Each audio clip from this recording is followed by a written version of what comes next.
All right, guys, look around San Francisco. What do you see? You see a lot of buildings, a lot of skyscrapers, and pretty much San Francisco is going to be the area where there's a ton of pretty much just developments here.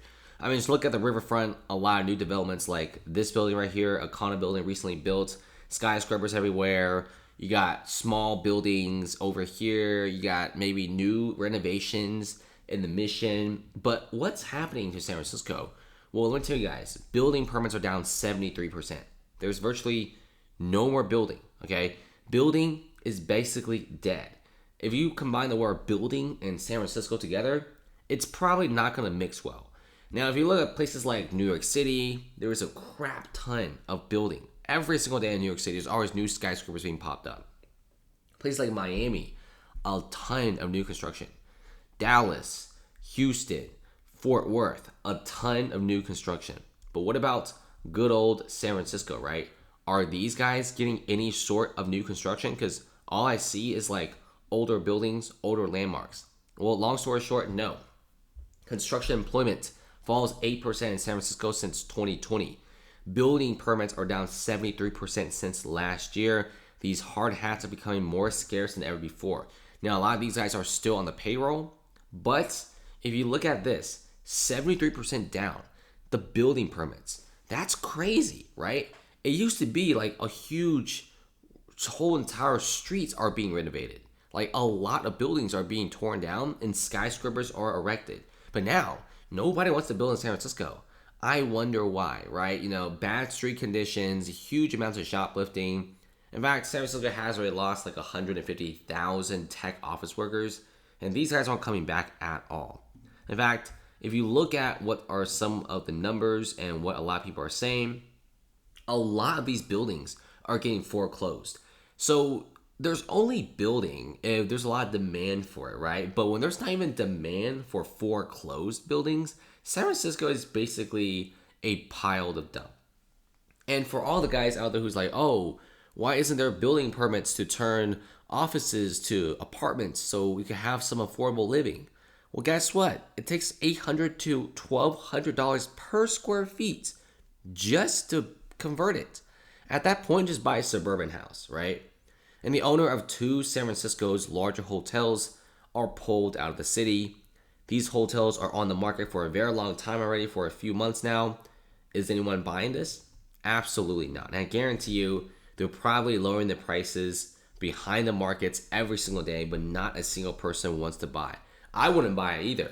Tourism is basically dead. Look at the Airbnb industry. Okay, there's not even that many permits for renovations. A lot of these Airbnb guys, if they make a lot of money, sure, you'll start doing renovations, making it look nicer, so you get even more people to rent it. But there seems to be like more nights where prices are being cut than normal. And also, a lot of these Airbnb guys are saying that before the pandemic, out of 30 nights, they rent out 28 nights. Now it's like 2 to 3 nights. It's getting worse. Nobody wants to rent these apartments. Nobody wants to rent these condos. It's just getting worse. And these condo owners are very sad. You know, these commercial real estate owners are very sad as well. And like I said before, even the biggest mall, right? Westfield, they even have their logo now being taken off. There's no more logo in the San Francisco Center. It's now a completely empty, giant mall. And let me show you guys how detrimental this is. Westfield is a massive area in San Francisco that's Union Square, right? They have big shops, big stores. They got Nordstrom Rack. It's supposed to be an area where it's supposed to be like just filled with people, right? But Union Square now has a crap ton of just vacant stores everywhere. There's vacant stores here, there, and this is Westfield. Look how big this mall is. These downtown malls that are extremely iconic, these malls are supposed to be the ones carrying a lot of the traffic. But just look at the street view for February 2023. Do you see any tourists or any people on the streets?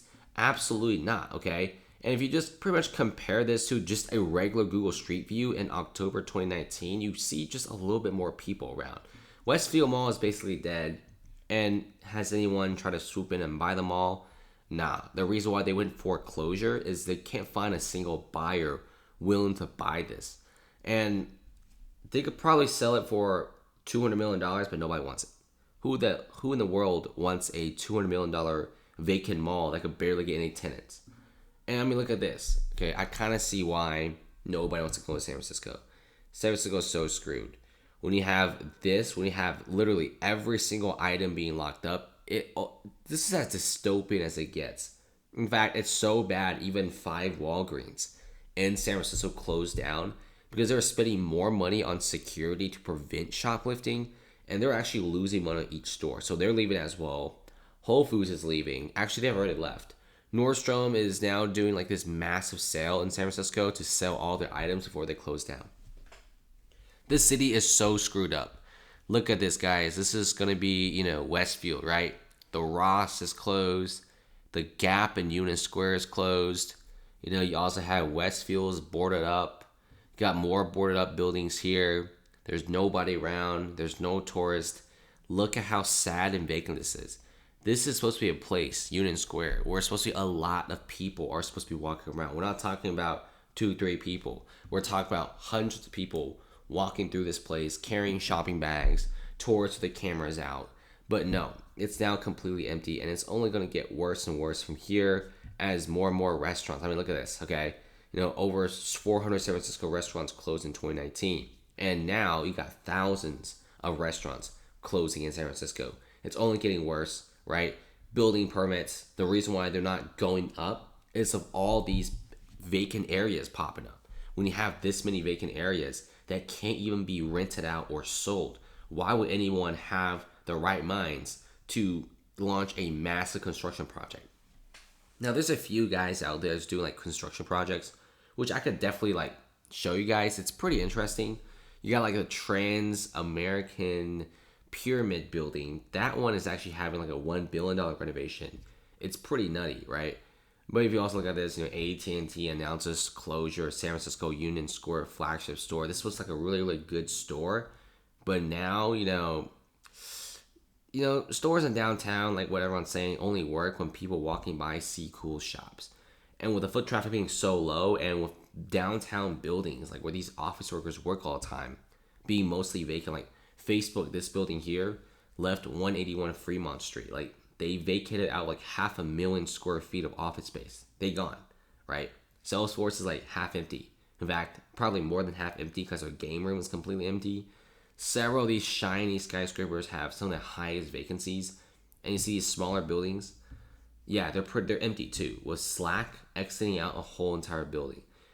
San Francisco, I don't know, guys, right? When a city has building permits down this much, something I've never even seen before, that's probably really bad news for the city.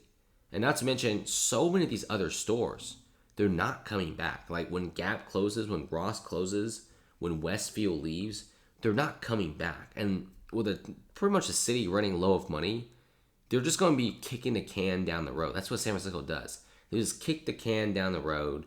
They just put a bunch of band-aids on the city, but they never solved the root of the problems. Just dirty streets, homeless people everywhere, and a big open-air drug market.